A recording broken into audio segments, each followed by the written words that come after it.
Warga Kelurahan Badia, kawasan Benteng Keraton Kota Bau-Bau, menggelar tradisi Malona Kunua atau Malam Kunut Ramadan pada Kamis malam.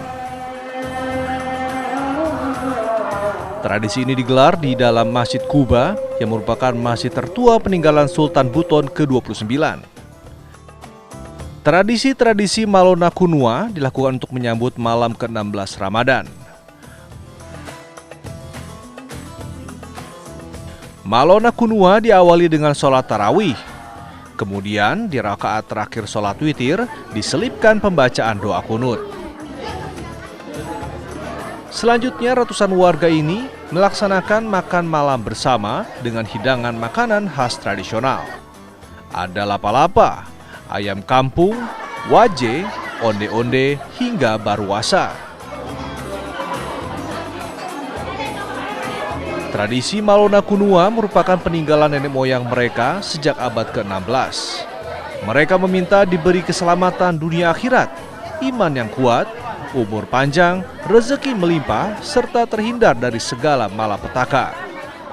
Kembali di Indahnya Ramadan masih membahas mengenai itikaf, di mana kita perlu melakukan ini agar semakin dekat kepada Allah. Pada saat break tadi, manajer saya nanya ke guru-guru kita di sini, itikaf itu harus nangis nggak di masjid? Mungkin Ustaz Asari bisa menjelaskan. Kalau pertanyaannya harus nangis atau tidak, tentu tidak. Tapi apakah orang salah menangis? Oh tidak juga. Baik sekali, mungkin nangis itu pertanda bahwa dia betul-betul memaknai muhasabah, meresapi. Tetapi bukan berarti orang yang tidak nangis dia tidak sedang muhasabah. Karena tidak semua orang itu gampang menitikkan air mata. Iya. Dan tidak semua orang menangis itu karena muhasabah. Bisa jadi dia nangis karena kucingnya baru mati. Iya bisa juga. Atau token listrik habis. Iya. Banyak variabelnya. Iya. Dia baru berpinjol. Yang jelas kata Nabi SAW, satu di antara 7 orang yang dia mendapat naungan Allah di hari kiamat nanti adalah seseorang yang berzikir kepada Allah khalian, sendiri. Tafadat ainah. Dalam muhasabah dia itu, dia menitikkan air matanya. Allah senang sama dia, dia dilindungi, diproteksi di hari akhir, dilindungi sama Allah. Masalahnya kan kita gampang nangis kalau rame-rame. Karena terbawa. Ada backsoundnya, Iya. ada teman yang nangis, kayaknya Iya. gue gengsi ini kalau nggak nangis. Nangis Tapi juga. coba kita latih sendiri, lalu kita menangis. Wah itu Masya Allah. Iya. Tentunya itu memiliki tujuan, Gusan, ketika Ya. kita beritikaf, agar kita menjadi orang yang lebih baik. Nah, tapi tujuan-tujuan ini sebenarnya bisa kita dapatkan dari mana dan apa harapannya? Tentu harapannya adalah agar mendekatkan diri kita kepada Allah SWT. Ya. Maka kuncinya adalah ketika kita secara fisik ada di masjid, jiwa pun ada di masjid, jangan kemana-mana. Pertanyaan berikutnya, pada saat konteks pada saat itu, kenapa menyuruh Nabi berada di masjid? Bisa jadi jumlah umat Islam pada saat itu tidak sebanyak sekarang. Pasti ada ketenangan, ada fokus, dan ada apa sehingga betul-betul ebilnya dapat begitu. Nah, bagaimana dengan sekarang yang diorganize? Masjid yang diorganize, semuanya ngumpul datang di masjid semuanya. Nah, apakah itu salah? Tidak salah. Tapi bisa jadi feel-nya nggak dapat bagi orang yang ingin takarrub. Saya sarankan mending mencari masjid yang nggak terlalu rame. Sehingga nanti membantu kita dapat feel-nya. Agar ketika berinteraksi kepada Allah SWT, kita nyambung dan enak seperti itu. Karena memang butuh seperti itu. Oke, biar bisa nyambung, mencari masjid tidak terlalu ramai dengan kesendirian. Tapi ada orang yang sulit berkonsentrasi.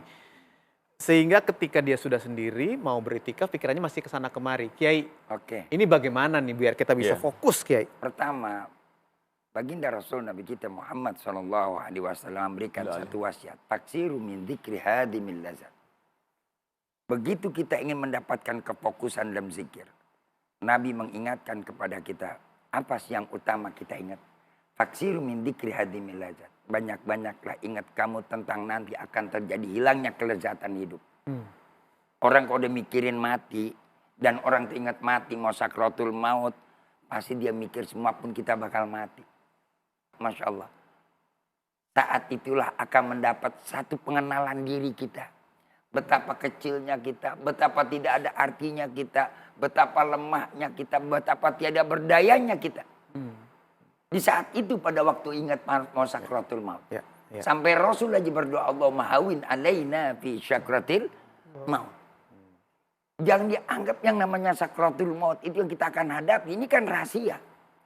Hidup real tapi misteri. Hidup ini real tapi penuh dengan misteri. Mana misterinya? Nggak ada pengumuman kematian. Dokter yang meriksa kita kadang-kadang dokter lebih dulu mati. Iya. Bagaimana cara kita mendapatkan konsentrasinya? Iya, itu dia. Konsentrasi yang kedua adalah kita dapatkan dengan apa? Yang pertama adalah ketenangan hati dan jiwa kita. Fokus kita berhadapan kepada Allah. Ilam takun taroh fa innahu yarah. Allah. Ya. Walaupun kau tidak melihat Allah, tapi Allah melihat kita. Seakan-akan Allah ada di hadapan kita. Masya Allah. Lahirlah ada jiwa khawfullah. Iya, iya, iya. Di sini makanya nilai dari takwa daripada itikaf tadi.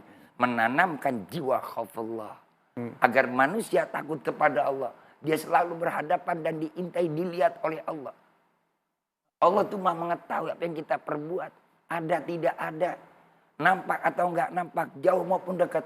Allah tuh akan menyaksikan dan melihat kita. Everywhere and everywhere. Kapan saja dan di mana saja. Iya. Ustadz, dalam itikaf selain kita berzikir, mendekatkan diri kepada Allah, seringkali kita juga melakukan evaluasi diri, Ustadz. Mengingat kesalahan-kesalahan kita, mengingat perbuatan buruk kita. Ini bagaimana, Ustadz? Al-Ghazali, salah seorang dokter ruhani, Tuan Syekh Al-Ghazali kasih treatment gimana cara yang baik untuk mengevaluasi diri. Beliau punya diksi namanya ma'rifatun nafas, mendeteksi diri. Langkahnya dia bilang, bertanya, ayu syai'in anta, kamu tuh siapa? Siapa sih kamu tuh? Jawabannya kata Imam Al-Ghazali banyak. Bisa jadi saya ini al-bahaim, binatang ternak. Binatang ternak itu kata Al-Ghazali konsennya adalah banyak makan, banyak minum, banyak kawin, banyak tidur. Ini saja binatang ternak. Ada lagi yang ditanya, ayu syai'in anta, kamu siapa? As-siba, saya manusia tapi mental saya binatang buas. Saya suka menghardik orang, ngikut orang, membunuh Merekam karakter orang, menzalimi orang, dan seterusnya. Ya bazar ya. Ayu, kayak apa Gey? Bazar. Kurang kenceng kayak apa? Bazar. Oh, ayu syai'in anta. Buzzer di bawah-bawah lagi. Ya, oke, oke. Ayu syai'in anta. Ditanya lagi, kamu siapa? Al-Ghazali jawab, asyayatin. Saya manusia tapi mental saya setan. Iya, iya. Setan itu senang melihat orang susah, senang melihat orang jahil, senang melihat orang nggak baik, Hasud. senang melihat orang yang udah hijrah balik lagi maksiat. Itu setan. Itu penting ditanyakan supaya kita mengenal diri kita. Oh, pantes selama ini pikiran saya gimana bisa makan. Jangan-jangan saya ini selama ini binatang ternak. Oh, pantes selama ini saya ini gampang ngikut orang. Oh, saya binatang buas. Maka mental yang paling baik itu kata Al-Ghazali adalah al-malaikah. Mentalnya malaikat. Tentu kita tidak bisa jadi malaikat. Iya. Tapi maksud Al-Ghazali adalah mental yang tidak terkontaminasi dengan hal-hal yang tidak baik. Nah, cara untuk sadar itu mentadarusi ruhani itu lewat iktikaf. Orang banyak tadarus Al-Quran di bulan Ramadan karena momennya, tapi jangan lupa mentadarusi ruhani kita. Mengenal diri kita. Itu sama pentingnya dengan mentadarusi Al-Quran. Iya. Karena diri kita juga bagian dari ayat-ayat Allah. Iya. Gusan, dengan Ya. mengenal diri kita, dengan bertanya kepada diri sendiri sebenarnya kita ini seperti apa, kita mudah-mudahan menyadari kesalahan-kesalahan yang pernah kita perbuat. Lalu kita minta maaf, lalu kita ingin menjadi kembali bersih. Nah, idealnya seperti apa dan bagaimana untuk membongkar karakter diri agar kita bisa jujur terhadap diri sendiri ya Gus. Karena kadang-kadang kita sendiri denial, menolak, beranggapan bahwa kita baik-baik saja, padahal tidak. Kunci masalah utama yaitu adalah denial dan tidak merasa bersalah. Iya, iya. Nabi-nabi aja begitu mengawali doa mesti mengatakan bahwa ya Allah saya ini orang-orang yang dolim. Awali diri dulu dengan pengakuan bahwa kita ini dolim. Robbana dolamna anfusana dan sebagainya dan seterusnya seperti itu. Artinya walaupun seorang nabi pun mengakui dirinya dolim untuk mengetahui bahwa aku ini orang yang perlu dengan sentuhanmu ya Allah, penuh banyak kesalahan. Nah kalau itu pengakuan itu kita utamakan dulu maka insya Allah segala ilmu, segala nur itu akan masuk. Ingat kesombongan itu menutupi segala hal kebaikan masuk dalam diri kita. Iya. Dan kesombongan itulah yang membuat kita denial. kesombongan itulah yang merasa kita sudah sempurna. Maka itikaf inilah momen yang paling baik untuk merendahkan kesombongan kita, merendahkan dalam posisi yang kita sebenarnya bahwa kita masih banyak kelemahan dan membutuhkan rahmat Allah Subhanahu wa taala. Iya. Ingat kisahnya Nabi Allah Adam. Ketika Allah pisahkan Adam dan Hawa. Adam tidak akan bisa ketemu sebelum Adam itu sendiri mengevaluasi dirinya. Kemudian dikatakan tadi ta'rifun nafas. Ta'riyatun nafas. Ya ta'riyatun nafas, bagaimana dia harus menampar, menyatakan bahwa dia dirinya salah. Maka fatalaqqa Adam bi kalimati min rabbi. Begitu kalimat yang pertama untuk menyadarkan manusia bahwa dia akan mendapat ampunan dari Allah kalau dia mengakui kesalahan. Ya, poinnya di situ. Poinnya di situ. Jadi manusia yang paling baik di hadapan Allah orang yang mengakui salah. Kalau orang yang mengakui benar, orang udah kagak benar. Iya. Ya, Oke.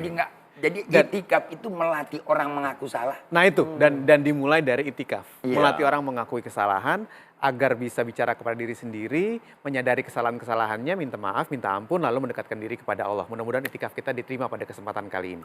Setelah ini kita masih akan bahas lagi hal-hal yang lain yang tidak kalah menariknya. Jangan kemana-mana, kami akan segera kembali di Indahnya Ramadan.